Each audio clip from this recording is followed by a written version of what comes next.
Hello, this is video 34a. I have split up this topic of vertical loops into two videos just so that the videos aren't too long. So in this video, I just want to do one example of a centripetal force problem where it's a vertical loop. So the first thing I want to do is go over the steps on how do we solve centripetal force problems. So the first thing is to draw a free body diagram and then identify the center of the circle of motion. So in these couple of videos, we're going to move in a vertical loop. So let's say the free body diagram looks like this, where there's a force up and a force down.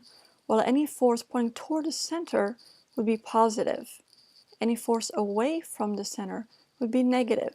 And this is because the forces toward the center are causing the motion in the circular motion. The forces away from the center are hindering that circular motion. So it doesn't matter up or down. That is not what determines positive or negative. It's toward the center is positive. So let's say your object was over here. If you have a force downward here toward the center, that would be a positive force. And if you had a force going up here, that would be a negative force. So really make a big note of this, that it's whether it's toward or away from the center. And then once we have found those forces, we just add them up here. That's what this says. Add up all the forces, set it equal to mv squared over r, that's the result of that centripetal force, and solve for the unknown. So let's see this in action in this one example here for Tarzan. So Tarzan, whose mass is 85 kilograms, is returning from his favorite restaurant. He grabs a 10-meter long vine, swings out over the alligator-infested river. His speed at the bottom of the swing is 8 meters per second. The vine will break if the tension in the vine exceeds 1,000 newtons. Does Tarzan make it across the river? So the first thing we want to do is draw a free body diagram. Tarzan is going to be at the bottom of his swing here. And what forces are acting on him? Well, there's a rope, there's tension pointing away from Tarzan, and there's his weight pointing down.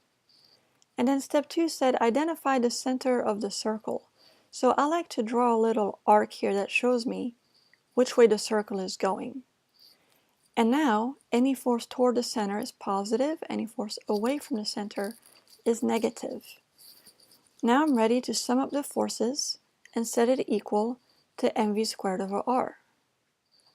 So tension was positive and the weight was negative. So T minus mg for the weight equals mv squared over r. Again, I really just paid attention to was it toward the center or away from the center. It had nothing to do with if the force was going up or down. And now we solve for the unknown. Well, what is the unknown? In this problem, it seems like we're given the tension and the mass and the speed and the radius. It seems like we're given everything, but the problem is actually asking for tension. We have to figure out what is the tension in the vine when he's going at this speed, and does that tension exceed 1,000 newtons?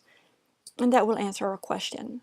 So let's go ahead and solve for tension by adding mg to both sides, so mv squared over r plus mg.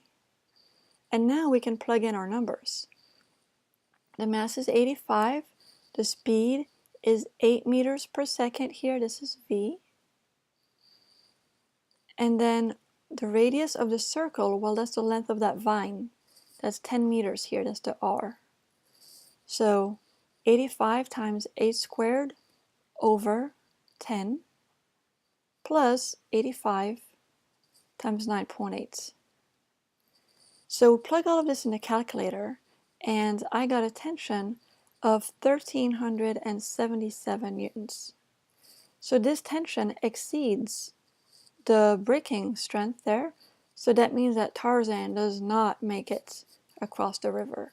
So this was the first example of centripetal force problem.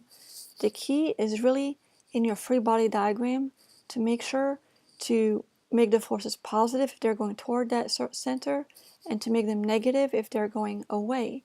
After that, you just plug them into Newton's second law. The good thing about Newton's second law for circular motion is you're not going to have to worry about x and y components. It's just toward the center or away from the center.